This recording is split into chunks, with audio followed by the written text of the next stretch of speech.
Oh, sige. Okay. Wait na po. Wait na po. Mapagaling na. Wait na po. Wait na po. It's okay. Okay na? Take your time.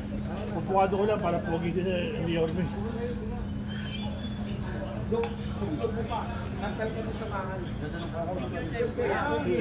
Hindi ba rin? Hindi ba tayo gusto mong Ayun, ito eh. Bet kaliwa ko. Sige, sige.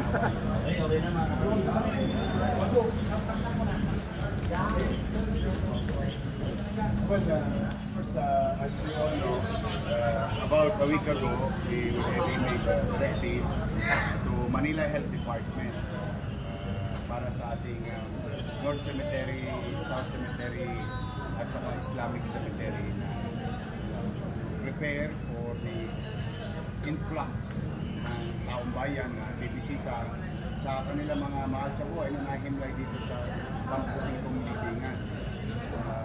Nagbigay na rin ako ng mga direktiba, yung mga bawal at yung mga pag-iingat, lalo na usually year on year na mayroong mga naliligaw na bata o nawawalay sa mga kaanak pero nasa loob ng semeteryo.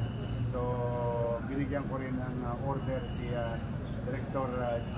De La Puente ng Social Welfare ng Manila na mag-assist at kung ano ba, makapaganda ng ilang makakain kasi siyempre alam mo may mga kamag-anak na bibisita walang-wala rin naman sa buhay. At least meron man lang sila mapagharimunan kaloob ng social welfare ng City Hall. At yung mga panawagan ko po ulit, huwag mo kayo magdadala ng mga matutulis sa bagay, kukumpis kayo po yun, lalo na ang baril. Pulis lang ho ang allowed. Tagapamayapa sa ating komunidad. Yung iba huwag na po kayo magbalak dahil mahuhuyo lang ho kayo. Talaga mahigpit po kami para sa seguridad ng pangkalahatan. Yung mga alak, pagsabukas nyo na. Beta nyo muna sa highballs nyo yung mga alak o inumin. At saka yung mga maingay like karaoke. Siguro mas, I think, kung nakakapagsalita lang yung ating mga nahimlay rito, mas gugustuhin nilang makasama kayo ng type team. Sila ibinisita. Siguro ganun ang gawin natin atmosphere.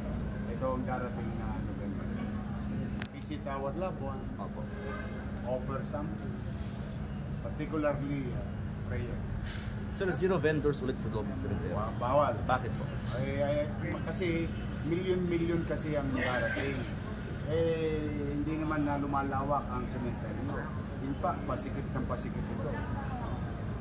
Ayoko naman na magkaroon ng inconvenience sa mga dadako dito para bisitahin ng mga mahal nila sa buhay na nahimlay. So, pamisa-misa na nga lang sa isang taon. Ayoko naman. Pero, magkaganon pa man, as you can see, yung mga partikular na pangangailangan na binibili ng utaw, normal, which is mga bulaklak at kandila, pinayagan ko naman sila sa labas ng sementeryo. Pero may gobyerno pa rin. Hindi pwedeng pawardi-wardi at hindi nga tayo naka-istorbo sa loob, naka-istorbo naman tayo sa labas. Kailangan magkaroon ng pagsasaayos. Masaya ako para sa kanila. Tatabo yung mga nagtitinda ng bulaklak at kandila. I'm happy for them. But as you heard a while ago, kinakausap ko randomly na make sure na malinis, maayos. Pero sa loob, non-negotiable. At i-go round, may particular kaming binili na mga kalsada na non-negotiable din. Hindi pwedeng magkaroon ng obstruction, any form of obstruction. Kasi yung iba naman may sasakyan, may motor, para magamit naman temporarily yung mga adjacent areas, main roads and city roads na magamit naman ng mga galing sa Metro Manila. Kasi ang mga nahimlay naman dito hindi lang pang Maynila. Through the years, yung iba lumipat ng ibang lugar, pero nandito pa rin yung mga kaanak. Yorme, based po sa inspection po ninyo, handang-handa na po yung pamunuan para sa Dagsano? So far, we are at par of what we are doing for the past so many years, and I'm happy talagang nakapagkayak ng gusto sila direktor ng ating Manila North Cemetery and South Cemetery, and that includes the preparation for our Islamic, our Muslim brothers and sisters who's going to visit also maybe their loved ones in the Islamic Cemetery in South Cemetery. Mayor, bakit hindi pinapayagan mag-overnight yung mga tao? Wala naman talagang ganun. Hindi naman itong motel or bed space. Because alam mo, mas madilim dyan eh. It's for ano yan, own good. For their own good. Para rin naman sa kapakanan nila. Huwag na kasi baka mamaya may mga untoward incidents. Baka susunod sila nadadalawin. I mean, shit's happen. I'm sorry for the word. Excuse me for the word. But it would be better for everyone, for their own sake. Pero walang adjustment sir yung 9 o'clock, kahit 10 or 11? Pagka sinabi ng ganoon, sundin na lamang po natin. And anyway, while it is true that historically, and sa matter of cultural, para nakasanayan natin, na talagang November 1. Pero sa totoo po, ang sementeryo po ay bukas 365 days a year. Kaya lang talaga nagkakasabay-sabay tayo kasi holiday, mapasyal natin na ating mga mahal sa buhay. But they are always welcome naman to visit their loved ones. Yes, very well. Yorme, maraming tao sa Undas.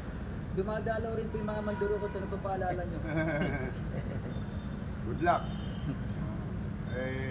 Basta kami nag-abiso. Sabi, nung 2 weeks ago, nag-abiso na ako na kayong mga tulisan at tulongges, huwag nyo nang balakin. Kasi baka mamaya magkaroon ng untoward incident. Hindi susunod na November 1, kayo naman ang dadalawin ng mga pamilya ninyo. You never know. Kasi maraming tao, hindi ko rin mapipigilan ng taong bayan pagka kinuyog kayo. Pagka namabrul kayo ng taong bayan, huli na para sa lahat. We don't encourage, but sa galit ng tao, dire mo nga naman saan ka nakakita mapasyalan ko na yung pamilya ko, iyayari pa ako ng tulongges. Huwag na lang basta tayo ko lang naman yan. But then again, tatanda na kayo, alam nyo na ang tama't mali, but we will make sure na may gobyerno sa Maynila. Ngayon, kung nakalibawa, maswertihan nyo, yung araw ng patay, naging Pasko sa inyo, nakatakas kayo, yung kukunti nyo nakuha, hindi magiging sulit dahil mauubos yun, yung kinita ninyo sa pagtatago dahil as we have committed ourselves through the leadership of MPP. When you do it in Manila, we'll make sure, matter of time, few days, a day, few hours, we'll apprehend you, we'll go after you. So hindi sulit, umiwas na lang po kayo sa Manila. Or, I may put this as a parent, bagong buhay na kayo, banat kayo ng buto. You were, Mayor. Sure, Mayor, ganito yung previous administration, napabayaan yung mga jumper dito ng Meralco. Ano na ba status ngayon nung nag-take over si Sir Dandan? Nabawasan ng stockholder dito ng Meralco. Nababawasan na sila. I think umabot yata to 700 to 800 a month Ngayon po magkano? 50% na ba? O may sabi na? A good sum of improvement. At Talaga? saka yung improvement namin, yung gastos namin sa mga unnecessary or what you call pilferage O ginagastos na dito, napapakinabangan ng utang. Air condition na to. Oo. Baka Oo, totoo pawisan yung mga bangkay. Ayoko naman na... I'm happy for them. Look, because it's a random thing. No? We went inside. There is one person na-appreciate niya, nagulat siya na air condition. We'll try to manage this. Kaya lang ko natanong yun kasi nagkaroon ng video si Sir Dandan, Meralco Operation. Ang daming kawad na tinanggal, tapos nilagyan ng metro yata. Saka yung kapitbahay namin na syudad, medyo dumadako dito. Ano ka? Baka mamaya may magsabong na naman ha. Lockdown tayo. Baka kayo natama ng tari. Sir, yung health na lang, health. Kasi syempre doon may mga nagkakasakit. O nga pala, ano? Good thing you asked me. Eh kung halimbawa po'y mahina-hina ang inyong baga o kayo may nararamdaman mag-mask na po kayo.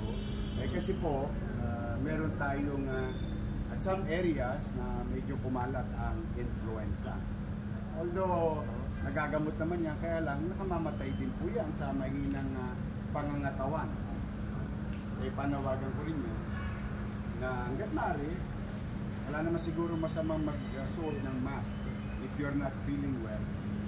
Or maybe, you have comorbidity. Years ago kasi yun ano eh. Comorbidity. Basta may sakit na sakit. Pero hindi naman kailangan i-require na mag-mask lahat. No, I'm not going to require. I just, sabi ko nga sa inyo, ang gusto namin, comfort and convenience. But I would suggest, it's highly preferred na kapag kayo nararamdaman. Kasi talaga po naman, hindi lamang sa Maynila, maraming influence. So mag-iingat lang po. At kami sa Maynila, in our own little way, we try to accommodate as many as we can. Get ready. And just spend our time with our loved ones, mga nahinay dito. At ang tingin ko pinakamagandang regalo, more than bulaklak at kandila.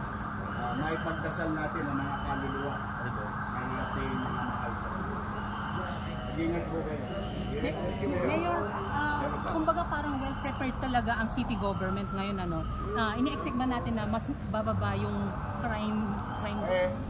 Well, we always expect the worst. But the worst, kung hindi dumating naman, I think we're gonna be in this. Handa naman. Tingnan niyo, tumaliwalas nga yan.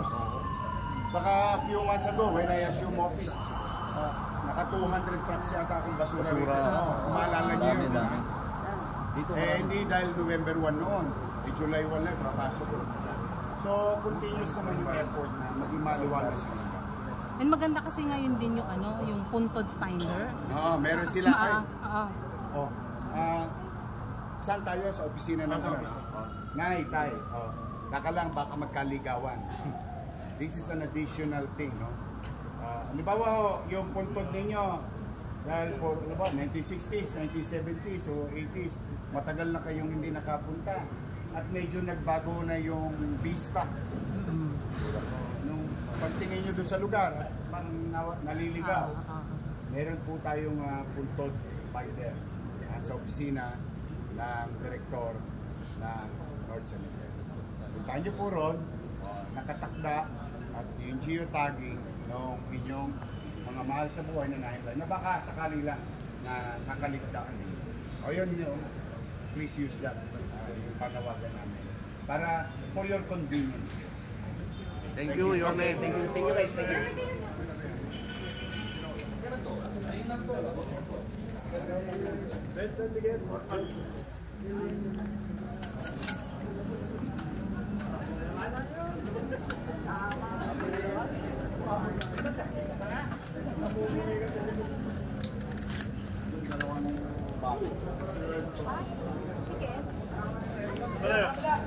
Sige.